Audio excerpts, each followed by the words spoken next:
नमस्कार दर्शकों, खबरों की खबर कार्यक्रम में आप सभी का स्वागत है। आज की स्पेशल रिपोर्ट में 2-3 मुख्य बिंदुओं पर पड़ताल करेंगे। पहला है बॉलीवुड, दूसरा है बाबाओं की पड़ताल, तीसरा रहेगा आखिर बलात्कार जैसी घटनाओं को कैसे रोका जा सकता है। आज आप देखेंगे कि आखिर लोग बॉलीवुड की हस्तियों पर इतना फिदा क्यों हैं। क्या उन्हें उनकी असलियत नहीं मालूम? आखिर क्यों आज बॉलीवुड की बड़ी बड़ी हस्तियों के खिलाफ कार्रवाई हो रही है?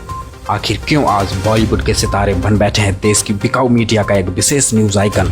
साथ ही हम आध्यात्मिक मुद्दे पर भी नकली धर्मगुरुओं द्वारा अंधश्रद्धा, भक्ति व पाखंड के फैलाव पर भी चर्चा करेंगे तथा इसकी सच्चाई से आपको परिचित करवाएंगे। तो आइए शुरुआत करते हैं ऐसे न्यूज चैनल का विशेष कार्यक्रम खबरों की खबर का सच, जो आप जानना चाहते हैं। नमस्कार, हाजिर हैं एक बार फिर एक ऐसा मुद्दा लेकर जो आम व्यक्ति के लिए बेहद खास है। बॉलीवुड से समाज में फैल रही अश्लीलता और नशाखोरी को आज ऐसे न्यूज आपके सामने रखने जा रहा है। युवा पीढ़ी को बर्बाद करने वाली इन हस्तियों को कभी ब्रांड एम्बेसडर तो कभी बड़े ओहदे पर बैठा देखकर व्यवस्था पर शर्म आती है। जिन अभिनेत्रियों के लटके झटकों पर प्रधान सेवक से लेकर मंत्री संतरी सब फिदा होते गए, उनको इनकी अश्लीलता दिखाई नहीं देती। बॉलीवुड देश में अश्लीलता की गंदगी फैलाता रहा और वजीर से लेकर फकीर सब मौन धारण किए बैठे रहे। देश भर में चल रहे सभी अहम मुद्दों को छोड़कर आजकल देश की बिकाऊ मीडिया बॉलीवुड के मुद्दों पर ज्यादा ध्यान देकर अपने आप को संविधान के चौथे स्तंभ होने का मजाक बना रही है। आज समाज में अश्लीलता और नशा जैसे मामले चरम सीमा पर हैं। इसका पूरा क्रेडिट बॉलीवुड के सितारों को जाता है। आजकल की अश्लील पिक्चरें और गाने खुलेआम नशा और अश्लीलता को बढ़ावा दे रहे हैं। इसी कारण से आज देश की युवा पीढ़ी अभद्र भाषा का प्रयोग करने लगी है। यही कारण है कि देश में दिन प्रतिदिन सामाजिक अपराध जैसे कि बलात्कार, नशा, चोरी जारी आदि बढ़ते जा रहे हैं। प्रतिदिन देश में सैकड़ों बलात्कार के मामले सामने आते हैं। इसका पूरा क्रेडिट अश्लीलता फैलाने वाले हर उस इंसान को जाता है जो खुलेआम अश्लील कपड़े पहनकर घूमते हैं, जो अश्लील हरकतों से युवाओं के मन में अश्लीलता भरते हैं। आज मानवता का स्तर इतना गिर चुका है कि लोग व्यभिचार कर पराई स्त्रियों के साथ गैर कानूनी संबंध बना लेते हैं। लेकिन आखिर यह सब पिछले कुछ दशकों से ही चरम सीमा पर क्यों पहुंचा है? जी हाँ दोस्तों, आपका अनुमान बिल्कुल सही है। इसका पूरा क्रेडिट बॉलीवुड की अश्लील पिक्चरों को जाता है, जिसने पश्चिमी सभ्यता को बढ़ावा देते हुए भारतीय संस्कृति को नष्ट किया है। यही कारण है कि देश में हर एक मिनट में बलात्कार की घटनाएं बढ़ रही हैं। बॉलीवुड के महानायक कहलाने वाले बड़े बड़े अभिनेता और अभिनेत्री खुलेआम अश्लीलता का प्रचार करते हैं। पार्टी, ड्रग्स पार्टी में जाकर के नशीले पदार्थों का उपयोग करते हैं। अपनी फिल्मों में अश्लीलता, नशा और चोरी, रिश्वत और अन्य सामाजिक बुराइयों का प्रदर्शन कर युवाओं के मन को दूषित करते हैं। भोले भाले बच्चे स्कूल कॉलेज में ही चोरी जारी और नशा करना सीख जाते हैं।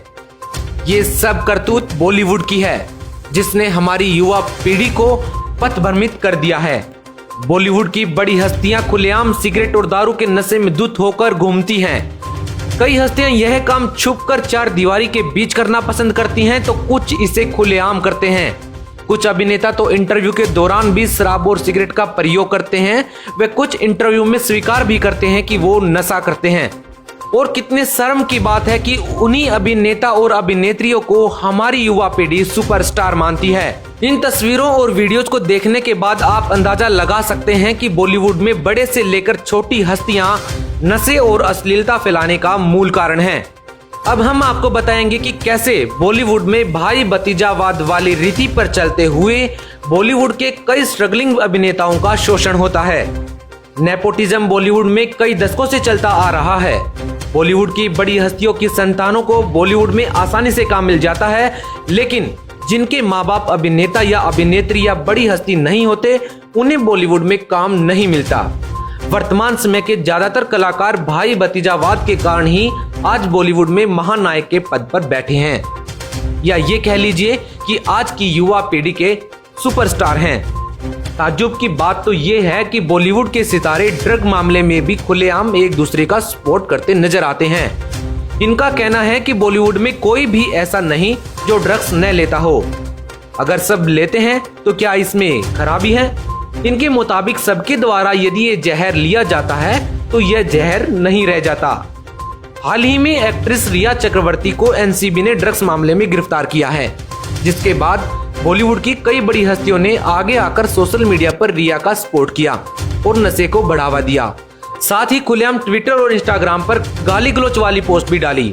ऐसे न्यूज की पड़ताल में ये सामने आता है कि बॉलीवुड की जमा कुंडली निकालने पर ये देश का सबसे बड़ा अश्लीलता, नशा और सामाजिक बुराइयों को बढ़ावा देने वाला स्रोत है। केवल अपनी रोटी सेकने के लिए भारतीय संस्कृति को भुलाते हुए पश्चिमी संस्कृति को बढ़ावा देकर देश को बर्बाद कर रहे हैं। जनता भी केवल मनोरंजन के लिए अपनी जेब से पैसे खर्च कर इनका सहयोग दे रही है। ऐसे में समाज को चाहिए कि बॉलीवुड की भूमिका पर भी सवाल उठाए और उसका डटकर विरोध करे। साथ ही बॉलीवुड के द्वारा हो रहे काले कारनामों को नियंत्रित करने के लिए सेंसर बोर्ड को अश्लीलता भरे गाने व पिक्चर को मंजूरी देने से इनकार कर देना चाहिए, क्योंकि मनोरंजन के नाम पर ये हमारे देश की संस्कृति और सभ्यता के साथ खिलवाड़ कर रहे हैं। सरकार, प्रशासन, सेंसर बोर्ड से हमारा सवाल है कि आज देश में महिलाओं से छेड़छाड़ व बलात्कार के मामले सामने आ रहे हैं। क्या अश्लीलता को जड़ से खत्म कर देश की महिलाओं की सुरक्षा को सुनिश्चित करना सरकार का कार्य नहीं है? क्या कर रही हैं देश की प्रतिष्ठित हस्तियां, और क्या अश्लीलता और नशे को बढ़ावा देना ही हमारे देश की संस्कृति है? आखिर क्या कर रहे हैं देश के राजनेता? क्या बॉलीवुड का समर्थन देकर वो भी इन्हीं की तरह और ऐसे ही कार्य करते हैं? सवाल बहुत से हैं दोस्तों। और आखिर क्या कर रही है सेंसर बोर्ड, जो इन अश्लील गानों और पिक्चरों को मंजूरी देती है? क्या मीडिया का जमीर मर चुका है? आखिर क्यों खुलेआम नशे और अश्लीलता का विरोध न करके इनके खिलाफ जागरूकता क्यों नहीं फैलाई जाती? आखिर क्यों अश्लीलता और नशे के बारे में जब कोई सवाल उठाने का नंबर आता है तो मीडिया चुप हो जाती है? किसी भी गैंग रेप या रेप के मामले में बड़ी बड़ी बातें करने वाली देश की मीडिया को उस समय सांप क्यों सूंघ जाता है जब ये बॉलीवुड वाले खुलेआम देश में नशे और अश्लीलता का प्रचार करते हैं? जिस समय ये बॉलीवुड के अभिनेता या अभिनेत्रियों को सुपरस्टार या देश का आइकॉन मानते हैं, उस समय उनको ये बात समझ में क्यों नहीं आती कि देश में अश्लीलता और नशे का प्रचार इन्हीं अभिनेता और अभिनेत्रियों के द्वारा ही किया जाता है। खैर, 100 बातों की एक बात यह है कि बॉलीवुड से देश को कोई लाभ नहीं है, बल्कि हानि ही हानि है, नुकसान ही नुकसान है। परम संत रामपाल जी महाराज अश्लीलता, नशा, भेदभाव, व्याभिचार, दुराचार, भ्रष्टाचार जैसी सामाजिक बुराइयों का विरोध कर एक बेहतर समाज बनाने का कार्य कर रहे हैं। उनके करोड़ों अनुयायी ना कोई नशा करते हैं और न ही कोई अश्लील फिल्म या गाने सुनते हैं, बल्कि उनका डटकर विरोध करते हैं। संत रामपाल जी महाराज के अनुयायियों के द्वारा कई बार ट्विटर पर नशा मुक्ति, दहेज मुक्ति और अश्लीलता के खिलाफ कई बार टैग चलाए गए, जो कि अक्सर टॉप 10 में ट्रेंड करते हैं। और अब बात करते हैं भारत के हजारों लाखों नकली धर्मगुरुओं के बारे में, जिन्होंने अंधश्रद्धा और पाखंडवाद को बढ़ावा दिया है। आज ऐसे न्यूज आपको नकली धर्मगुरुओं का पर्दाफाश कर असली सदगुरु के बारे में सही, सटीक और प्रमाणित खबर दिखाएगा। ऐसी न्यूज की टीम ने सभी धर्म के पवित्र धर्म ग्रंथों के आधार पर नकली धर्मगुरुओं की अंधश्रद्धा से भरी व्यर्थ की क्रियाओं के बारे में गहराई से रिसर्च की कि आखिर इनके द्वारा बताई गई भक्ति साधना शास्त्रों के अनुसार है भी या नहीं। यह धर्मगुरुओं द्वारा चलाए गए पंथ कब, कैसे और कहां से शुरू हुए तथा इसमें जुड़ने से अनुयायियों को कोई लाभ भी संभव है या नहीं। और अंत में बारीकी से अध्ययन करने पर हमारे सामने सच्चाई आई कि विश्व भर के लगभग सभी धर्मगुरु केवल अंधविश्वास और पाखंडवाद को ही बढ़ावा देते हैं। वे परमात्मा को निराकार बताते हैं तथा बताते हैं कि पाप कर्मदंड भोगने से ही समाप्त होता है, तथा नकली धर्मगुरु ब्रह्मा, विष्णु और महेश को अजर अमर बताते हैं और बताते हैं कि इनके कोई माता पिता भी नहीं है, तथा मूर्ति पूजा, व्रत, उपवास, हठयोग, मेडिटेशन, श्राद्ध क्रिया, पिंडदान, तीर्थ तर्पण आदि आदि क्रियाएं करवाते हैं। इन सभी क्रियाओं को वेद और गीता में अविद्या यानी कि व्यर्थ कहा गया है, और ये क्रियाएं शास्त्रों के अनुकूल नहीं होने से इससे भगवान की प्राप्ति भी संभव नहीं है। नकली धर्मगुरु नशीले पदार्थ, हठ योग, नाच गाना व शास्त्र विरुद्ध साधना करवाकर भक्ति मार्ग को दूषित कर देते हैं। इन क्रियाओं से वे असंख्यों जन्मों तक भी मोक्ष प्राप्त नहीं करा सकते और अपना पेट पालने के लिए सुना सुनाया ज्ञान बताकर भोले श्रद्धालुओं को भ्रमित कर खुद भी पाप का भागी बनते हैं और परमेश्वर के संविधान रूपी वेदों और गीता जी के विरुद्ध भक्ति क्रिया करवाकर अपने अनुयायियों को भी पाप का भागी बनाते हैं। तो अब सवाल उठेगा कि इन धर्मगुरुओं के तो लाखों अनुयायी हैं तथा इनके पास तो अनेकों सिद्धियां भी होती हैं।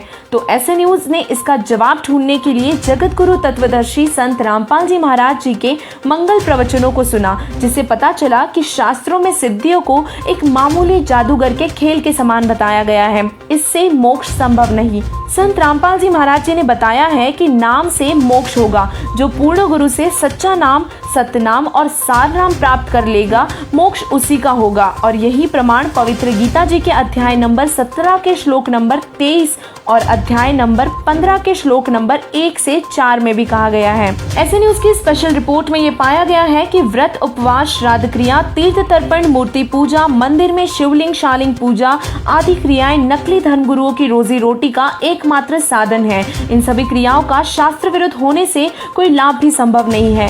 नकली धर्मगुरु बताते हैं कि शिवलिंग पूजा, गंगा स्नान, तीर्थ यात्रा, गायत्री मंत्र का जाप व मृत्यु उपरांत देह संस्कार, श्राद्ध और पिंड भरवाना, इन सभी क्रियाओं को करने से जीव का मोक्ष हो जाता है।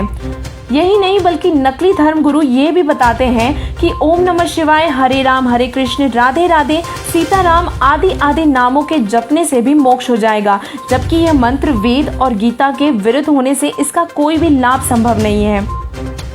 जगत गुरु तत्वदर्शी संत रामपाल जी महाराज जी ने प्रमाणित करके बताया है कि पूर्ण संत से दीक्षा लेकर केवल पूर्ण परमात्मा कबीर साहिब जी ही भक्ति करने के योग्य हैं। उन्होंने बताया है कि ब्रह्मा, विष्णु, महेश और दुर्गा और निरंजन समेत सभी देवी देवता पूजा के योग्य ही नहीं है, क्योंकि वे खुद जन्म मरण के चक्र में आते हैं और वे भी उस पूर्ण परमात्मा पर ही आश्रित हैं। और इसीलिए संत रामपाल जी महाराज जी ने कहा है कि सदगुरु पुरुष कबीर हैं, चारों युग परवान, झूठे गुरुआ मर गए, हो गए भूत मसान। अर्थात पूर्ण परमात्मा कबीर साहिब जी ही धरती पर चारों युगों में आते हैं और तत्व ज्ञान प्रकट कर अपने प्यारे हंसों को सद्भक्ति प्रदान करते हैं। 100 नारी जारी करे और सुरापान 100 बार, एक चिलम हुक्का भरे वो डूबे काली धारे। आज देश में चारों तरफ बलात्कार पर सरकार और प्रशासन से सवाल किए जा रहे हैं। उनके झूठ और असंवेदनहीनता को उजागर किया जा रहा है। जनता आग बबूला है, आक्रोश में है। अभी हाल ही में उत्तर प्रदेश के हाथरस में एक 19 साल की दलित लड़की के साथ रेप हुआ। फिर उसकी शिकायत कई दिनों तक पुलिस के द्वारा दर्ज नहीं की गई और 29 सितंबर को दिल्ली स्थित सफदरजंग अस्पताल में उस लड़की ने मौत से लड़ते लड़ते दम तोड़ दिया।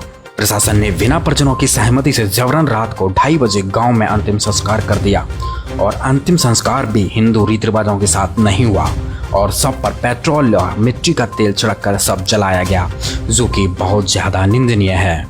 इन सभी घटनाओं से सरकार प्रशासन पर सवाल तो उठते ही हैं और उठाने भी चाहिए, लेकिन हमें मूल बात पर भी ध्यान देना चाहिए कि आखिर समाज में रेप जैसी घटनाएं कैसे बढ़ती चली जा रही हैं।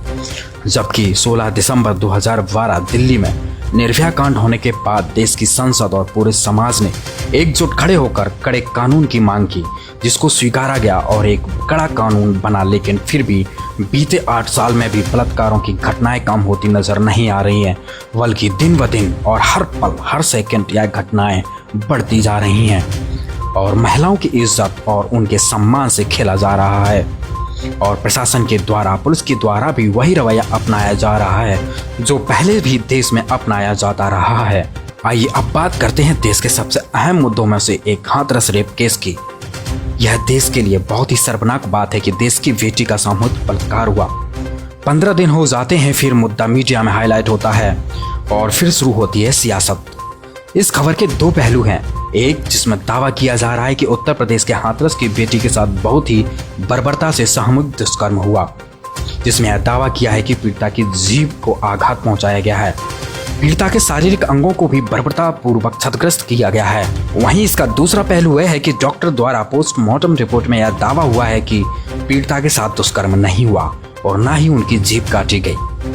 इस पर अब सियासत भी गरमाने लगी है। अभी हाल ही में कांग्रेस नेता राहुल गांधी और प्रियंका गांधी ने घटना स्थल का दौरा किया। यमुना एक्सप्रेस वे पर राहुल गांधी के साथ यूपी पुलिस ने धक्का मुक्की की, जिससे राहुल गांधी जमीन पर गिर पड़े। यह घटना देश के मौजूदा हालातों को बयां करती है कि अब देश में कोई भी सरकार के खिलाफ आवाज भी नहीं उठा सकता। ऐसे न्यूज की पड़ताल में यह पाया कि देश का चौथा स्तंभ मीडिया व सरकार इस बात को छुपाने की कोशिश कर रही है कि पीड़िता के साथ दुष्कर्म हुआ है। सरकार व मीडिया यह साबित करने की कोशिश कर रही है कि पीड़िता के साथ दुष्कर्म नहीं बल्कि उसकी हत्या हुई है, जबकि ऐसे न्यूज की पड़ताल में यह पाया गया कि देश का चौथा स्तंभ मीडिया व उत्तर प्रदेश सरकार इस बात को छुपाने की कोशिश कर रही है कि पीड़िता के साथ दुष्कर्म हुआ है। इस घटना से उत्तर प्रदेश की कानून व्यवस्था पर भी सवाल उठना लाजमी है। हम देश की मोदी सरकार व प्रदेश की योगी सरकार से पूछना चाहते हैं कि आखिर देश से सामाजिक अपराध कब समाप्त होंगे। एक और सवाल भारत सरकार से करना चाहेंगे, क्या बलात्कार जैसी घटनाओं को रोकने के लिए कानून के अलावा क्या दूसरे भी पहलू अपनाने चाहिए? क्या इनको आध्यात्मिक बल पर इस घटनाओं को रोकने के लिए आगे कदम बढ़ाना चाहिए? आज हमने अपने विशेष पड़ताल में सामाजिक मुद्दे और आध्यात्मिक मुद्दे से विस्तार से बात की। अब शुरुआत करते हैं स्पेशल वीकली बुलेटिन।